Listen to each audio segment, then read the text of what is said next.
Vivaan short stories में आपका स्वागत है। जो जिद करते हैं खुद से अपनी सफलता के लिए नहीं, अपने माँ बाप से अपने शौक पूरे करने के लिए। एक लड़के ने अपने पिता से कहा, पापा मुझे नया मोबाइल चाहिए। पिता ने कहा, बेटा अभी कुछ वक्त रुक जा, फिर तुझे एक नया मोबाइल दिल दूंगा। बेटे ने कहा, आपके पास मेरे लिए कभी पैसे नहीं होते हैं, मेरे सब दोस्त अच्छे रहते हैं, किसी के पास कोई कमी नहीं है, केवल मेरे पास ही हर चीज की कमी होती है। अब आप बच्चे पैदा करना बेहद आसान है, लेकिन उन्हें पालना बेहद मुश्किल। जब आप मेरी जरूरत पूरी कर ही नहीं सकते तो क्या मतलब इस घर में रुकने का? मैं घर छोड़कर जा रहा हूं। बेटा रुक जा, मेरी बात तो सुन, हम तुझे दिल देंगे। माता और पिता ने बेटे को रोकने और समझने की काफी कोशिश की, लेकिन वो नहीं रुक। गुस्से में उसने बैग पैक किया और घर से निकाल पड़ा। लेकिन घर से निकलते वक्त गलती से उसने अपने पिता की डायरी अपने बैग में डाल ली।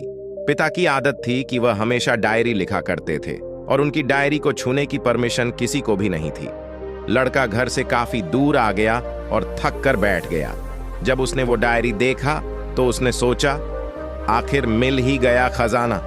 आज पता चल जाएगा कि मेरे पिताजी ने कहां कहां दौलत छुपा रखी है और उन्हें किन किन लोगों से पैसे लेने हैं, और सरा का सरा लेखा झुका आज मुझे मिल जाएगा। बेटे को लगा इस डायरी में पिताजी की सारी लेन देन का हिसाब होगा।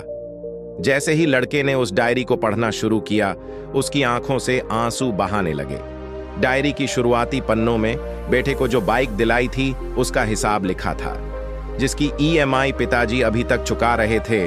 दूसरे पन्नों में उसके कॉलेज की फीस और एडमिशन का कर्ज लिखा था कि इन लोगों को इतने पैसे वापस देने हैं, और सबसे आखिरी पन्ने पर लिखा था कि बेटे को अब मोबाइल दिलाना है।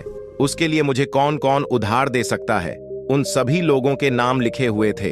बेटे ने जैसे ही सब पढ़ा, वो पागलों की तरह रोने लगा और रोते रोते दौड़ता भगता घर आया। जैसे ही उसने घर आकर देखा तो उसके माता पिता एक कोने में बैठकर रो रहे थे।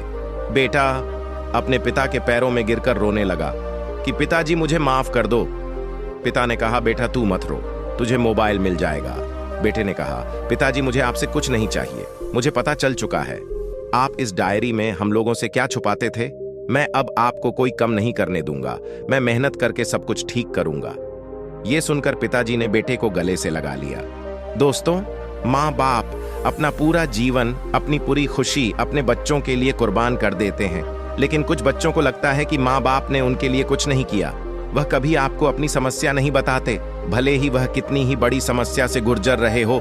रिश्तेदार भी उन्हें नीचा दिखाते होंगे तो भी वो सह लेते होंगे, लोग भी ताने मारते होंगे तो भी वो सह लेते होंगे, लेकिन आपसे अपनी समस्या कभी शेयर नहीं करते, क्योंकि वो आपको कभी। वीडियो अच्छी लगे तो चैनल को सब्सक्राइब जरूर करें।